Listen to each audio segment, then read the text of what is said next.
Hi, Lane. This is Fancy, and the changes that you made are getting better and better.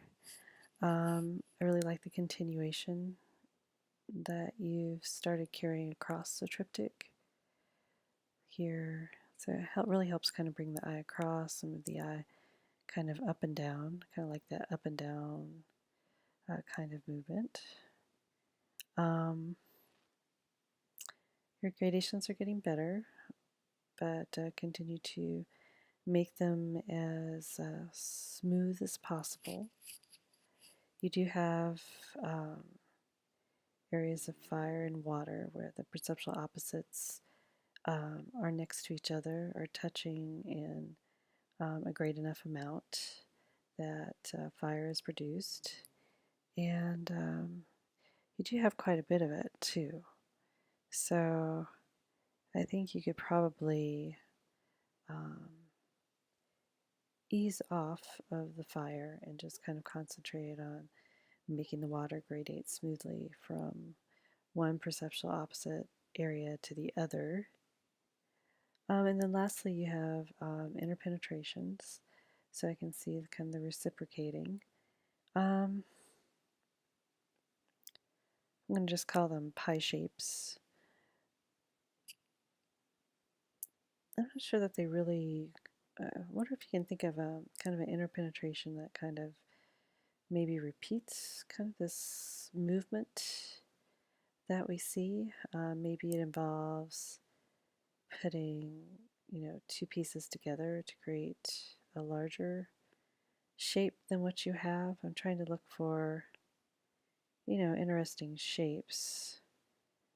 I'm wondering what, this one would look like here, because this is kind of moving this way and then it's kind of a contrast, but it might be too much. You want to make sure that they don't look like figures on a ground. So make sure the contrast between the interpenetration and the surrounding values are not too high. Like this one, excuse me, is, a bit more subtle than, say, you know, this one, this green and this bright, surrounded by this bright pink. Um, Here I can see you're kind of continuing them across the picture plane.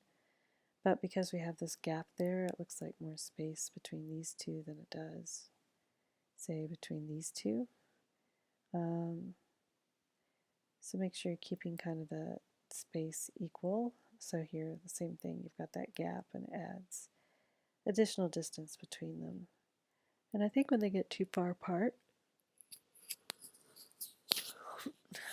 we tend to group them together less. Like I kind of group these together. As they move closer, I would even group them, more together. But as they move farther apart, then it kind of breaks that grouping apart. Maybe that's what you intend.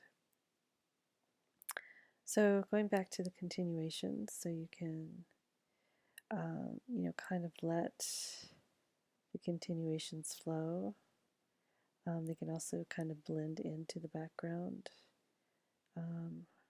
here and there, and we can kind of pick them up in other places.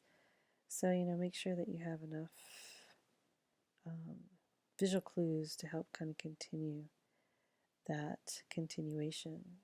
It's a nice way to get the viewer to look at your design and to have them do some of the work.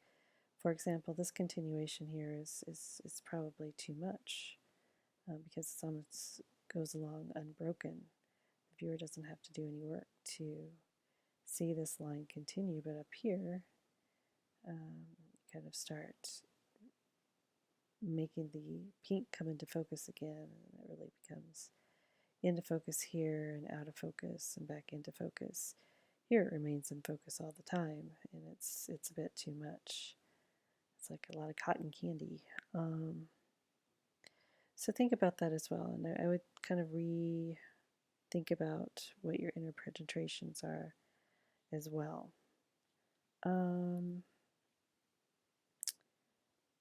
So working on the gradation, so get a little bit choppy. Remember to use your chromatic grays, which should have really good vanishing boundaries as you kind of gradate between one perceptual opposite and the other. Okay, well, you've come a long way today, and I look forward to seeing your final. Don't forget about, really good crafting when you mount these. All right, thanks, Elaine.